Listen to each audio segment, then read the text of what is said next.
There's no feeling more intense than starting over. If you deleted your homework the day before it was due, as I have, or if you left your wallet at home and you have to go back after spending an hour in the commute. If you won some money at the casino and then put all your winnings on red but it came up black. If you got your best shirt dry cleaned before a wedding and then immediately dropped food on it. If you won an argument with a friend and then later discovered that they just returned to their original view. Starting over is harder than starting up. If you're not ready for that, like if you've already had a bad day, then what you're about to go through might be too much. Feel free to go away and come back. I'll be here. Alright, thanks for coming with me on this trip. I'll understand if you have to take a break at any point. Just find a safe place to stop and quit the game. And don't worry, I'll save your progress, always, even your mistakes.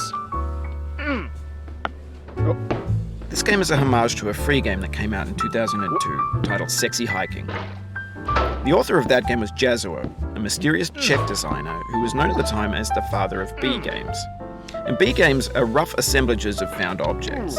Designers slap them together very quickly and freely, and they're often too rough and unfriendly to gain much of a following. They're built more for the joy of building them than as polished products. In a certain way, Sexy Hiking is the perfect embodiment of a B game. It's built almost entirely out of found and recycled parts, and it's one of the most unusual and unfriendly games of its time. In it, your task is simply to drag yourself up a mountain with a hammer. And that act of climbing, in the digital world or in real life, has certain essential properties that give the game its flavor. No amount of forward progress is guaranteed. Some cliffs are too sheer or too slippery. And the player is constantly, unremittingly in danger of falling and losing everything. Anyway, when you start Sexy Hiking, you're standing next to this dead tree that blocks the way to the entire rest of the game. It might take you an hour to get over that tree, and a lot of people never got past it. You prod and you poke at it, exploring the limits of your reach and your strength, trying to find a way up and over. And there's a sense of truth in that lack of compromise. Most obstacles in video game worlds are fake. You can be completely confident in your ability to get through them once you have the correct method or the correct equipment or just by spending enough time. In that sense, every pixelated obstacle in Sexy Hiking is real.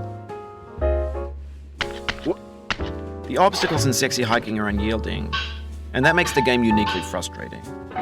But I'm not sure Jazzuo intended to make a frustrating game.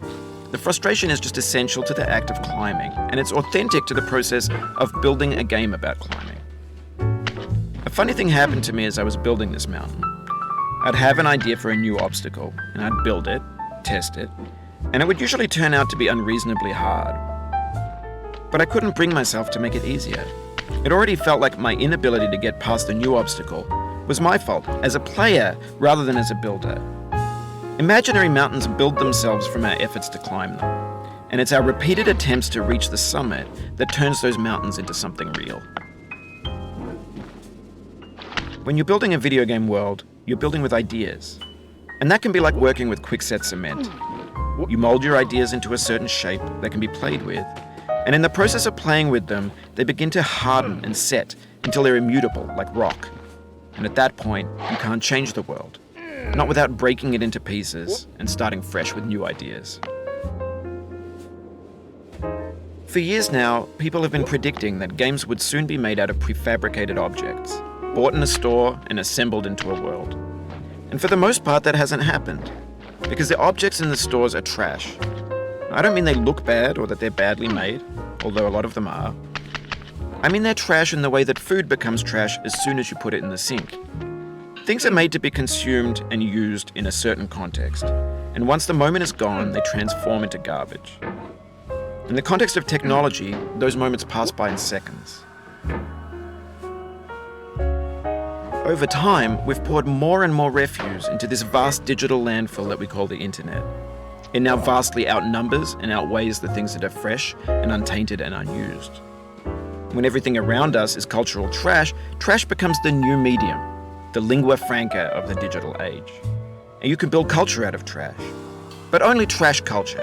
B games, B movies, B music, B philosophy. Maybe this is what digital culture is.